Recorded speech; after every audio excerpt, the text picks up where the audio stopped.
देख लेना इसको 2200 की जगह 4400 कर देंगे, इसकी चिंता करने की।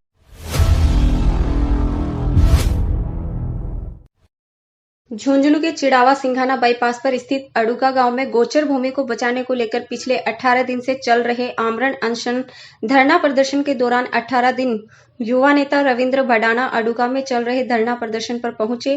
प्रशासन को चेतावनी देते हुए कहा कि अगर समय रहते हुए गोचर भूमि पर अतिक्रमण की जा रही तैयारियों को बंद कर दें, अन्यथा आर पार की लड़ाई लड़ने के लिए तैयार हो जाएं।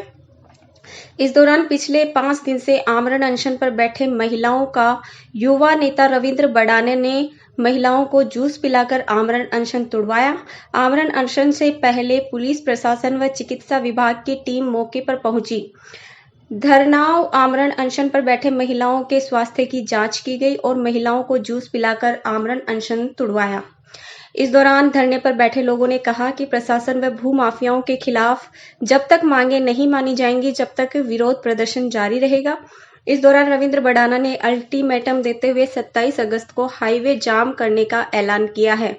इस दौरान महापंचायत ने निर्णय लेते हुए प्रशासन को भरी सभा में उग्र आंदोलन करने की चेतावनी दी है। इस दौरान युवा नेता रविंद्र भडाना, पूर्व प्रधान चिड़ावा कैलाश मेघवाल, देवसेना उपाध्यक्ष धर्मपाल गुर्जर, जिलाध्यक्ष रोहितास गुर्जर, 10 गांव के सरपंच व पंचायत समिति सदस्य सहित संघर्ष समिति के सदस्य मौजूद थे। कार्यक्रम के दौरान मंच संचालन विकास पायल ने किया। अब सर्च कीजिए झुंझुनू झलक और पाइए आपके शहर से लेकर झुंझुनू जिले की संपूर्ण छोटी बड़ी खबरें। पहले आज 18वां दिन यहाँ धरने का है, तो मुझे 2-4 दिन पहले फ़ोन आया था, तो मैंने आज का टाइम दिया था। आज मैंने यहाँ की सिचुएशन देखी है तो बड़ी गंभीर सिचुएशन है, क्योंकि आज मेरे ख्याल से काफ़ी ये गौचर की ज़मीन है। कितनी ज़मीन होगी? 100 बीघा होगी, 2200 बीघा ज़मीन। अब बताओ कोई फोकट में ले जाए तो क्या मतलब हो गया? सरकार भी, प्रशासन भी सो रहा है, सरकार भी देखती रहे, क्या मतलब हो गया? अभी तो सरपंच साहब, यहाँ के प्रतिनिधित्व जो कर रहे हैं लोग, वो सारे आज यहाँ मंच पे इकट्ठे होकर पब्लिक के साथ हैं। पब्लिक के साथ अन्याय होगा तो भाई साहब कोई नहीं सहेगा।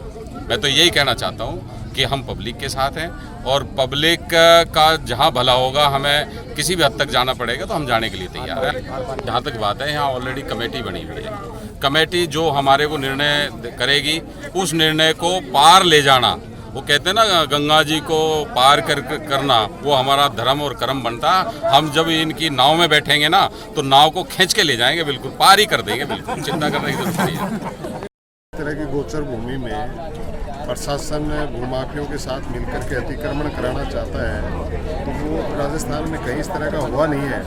घटनाएं हो जाती हैं, लेकिन जब गांव जब तक खड़ा नहीं होता उसके विरोध में, तब तक वो घटनाएं होती हैं। जब पूरा गांव सामने खड़ा हो गया तो वो घटनाएं सब तक रुक जाएंगी। आंदोलन जब तक ये जो दोषी लोग हैं, जिन्होंने यहाँ पेड़ों को उखाड़ा है, जेसीबी चलाई है आकर के, और ये मामला पहले से कोर्ट में चल भी रहा है और गलत नामांतरण किया है, उन सब के खिलाफ कार्रवाई की मांग चलेंगी अब धरने के माध्यम से। और अब जो धरना है वो गोचर लैंड तो गांव के बीच में है, कहीं जानी नहीं है, गांव वालों के पास ही रहेगी, गांव के उपयोग में रहेगी। लेकिन जिन लोगों ने यहाँ गलत काम करने की कोशिश की है, गलत नामांतरण चढ़ाए हैं जिन अधिकारियों ने, उनके खिलाफ ये मुद्दे लेके चलेंगे आंदोलन में कि उनके खिलाफ मुकदमे दर्ज होने चाहिए और उनको गिरफ्तार करना चाहिए। धरने में जब शुरुआत होती है तो प्रशासन देखता है कि कितने लोग खड़े होते हैं, कितनी डिमांड होती है। अब चारों तरफ के गांव हैं वो इस मामले में जुड़ गए हैं, चारों तरफ के गांव। और अब जो संख्या, जैसे आज ये सभा हुई है, ये सारा हो सकता है कि प्रशासन के लोग भी यहाँ मौजूद हैं, वो जो कवरिंग कर रहे हैं, देख रहे हैं कितने लोग आ रहे हैं, कि शक्ति देख रहे हैं जनता की कितनी शक्ति है। तो जाहिर सी बात है प्रशासन को झुकना ही पड़ेगा और दोषियों के खिलाफ कार्रवाई करनी पड़ेगी। तो सीटें लग रहे हैं, बाजरे का समय आ रहा है, बाजरे की खाएंगे, पहले भी खाई थी बाजरे की हमने, तो बाजरा भी सीटा तैयार हो रहा है। तो अभी बाजरे का समय आएगा, चटनी और यहीं लस्सी और अड़ई यहीं टेंट के नीचे खाएंगे जब आएगा। क्यों चिंता करो, और आपको भी खिलाएंगे, क्यों कन्वा जी? कोई पार की लड़ाई है, चाहे इसमें कोई खटाना हो, चाहे कोई बढ़ाना हो, चाहे घटिया हो, चाहे बढ़िया हो, इस बात की कोई चिंता नहीं है। काम करेंगे सॉलिड, और बढ़ाना तो वैसे बढ़ाने का काम करे, घटाने का थोड़ी ना करेंगे। देख लेना इसको 2200 की जगह 4400 कर देंगे, इसकी चिंता करने की। गोचर भूमि जो विवाद चल रहा है इसके बारे में क्या कहना चाहिए?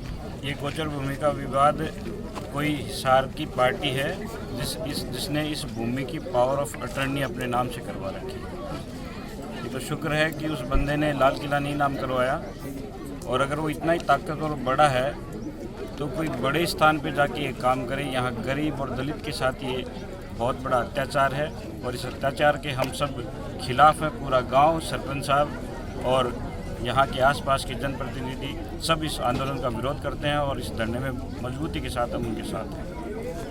रात्रि को मैं 6 तारीख को यहाँ आया था। हजारों लोग स्कूल के सामने, पहले हमने रणनीति तय की। रणनीति तय करने के बाद में धीरे धीरे हमें सीडी वाइज आगे चलते गए। चिड़ावा थाने का घेराव किया गया, चांदना जी को ज्ञापन दिया गया। आज हमने बड़ी महापंचायत का आयोजन किया गया, और मेरा तो हम जिस दिन ये देवसेना का दुपट्टा जिस दिन पहना है, ये देवसेना और देवनारायण के भगवान के भगत होने के नाते हमारी ये जिम्मेदारी बनती है, जब तक इस गोचर भूमि से वो भूमाफिया नहीं भागेंगे तब तक चाहे भाई रंजीत की तरह हमारे को भी शहादत देनी पड़े, लेकिन हर हाल में हम इस गोचर पे कब्जा करने वाले उस भूमाफिया को भगाने का काम करेंगे। समाधि लोग आए हैं, उसके बाद में हमने प्रशासन को, शासन को, यहाँ के राज को चेता दिया गया है कि अगर हमारी बातें नहीं मानी गई तो इतने दिन तो हम गांधीवादी तरीके से आंदोलन कर रहे थे, अब हम आंदोलन को एक अहिंसात्मक उग्र तरीके से, और यहाँ तक कि हम आर और पार की लड़ाई लड़ने के लिए भी हम तैयार रहेंगे। जैसा कि हमने घोषणा की है, आने वाली तारीख को हमने तारीख तो निश्चित नहीं की, लेकिन अब जो हमारा उद्देश्य होगा वो आर और पार की लड़ाई का होगा। जो दिल्ली और जयपुर जो हाईवे है वो पहले भी हमने बगड़ देसूसर में जाम की थी, और पुनः इस चीज की मैं चेतावनी देना चाहता हूँ। शासन प्रशासन या तो 7 दिन या 10 दिन हफ्ते में अपनी जो भूमाफिया उनको भगाने का काम करे, और जो हमारे जो नाजायज जो निर्दोष लोग हैं उन पे जो एक पत्थरगड़ी तोड़ने का, तारबंदी करने का, जो निर्दोष लोगों पे, भोले वाले लोगों पे जो ग्राउंड पे मुकदमे लगाए हैं वो वापस लेने का काम किए, और हमें रिकॉर्डेड वो पेश करे कि ये जमीन लेने वाले जो पावरों पटौनी की है उससे पहले जो जमीन थी रघुवीर सिंह, तो मुझे तो रघुवीर सिंह के दादा के नाम से दिखा दो, उनके परदादा के नाम से दिखा दो, लेकिन उनके पास कोई रिकॉर्ड ही नहीं है, क्योंकि उन्हें 420 का गेम खेला है। हजारों सालों सदियों से जो गोचर भूमि हो सकती है वो किसी खसरा नंबर पे, वो किसी व्यक्ति विशेष के नाम नहीं हो सकती। तो मुझे आशंका नजर आती है कि यहाँ का शासन, यहाँ का प्रशासन, यहाँ का तहसीलदार, यहाँ का SDM और यहाँ का पटवारी मिली वक्त करके रातों रात 2 नंबर का 420 का गेम करके इन लोगों ने षड्यंत्र रचा है। भोली भाली जनता है, यहाँ होटल बनाएंगे, यहाँ कंपनी बनाएंगे, लेकिन जहाँ तक मेरा मानना है हमारा आखिरी जीवन तक, जीवन के आखिरी क्षणों तक, चाहे हमारे को रक्त की एक एक बूंद इस गोचर भूमि को देनी पड़े, लेकिन भाई रंजीत की शहादत को व्यर्थ नहीं जाने देंगे। और हम भी रंजीत की तरह अगर यहाँ गोली खाने का मौका है तो गोली खाएंगे, लेकिन इस गोचर भूमि पे कब्जा नहीं होने देंगे।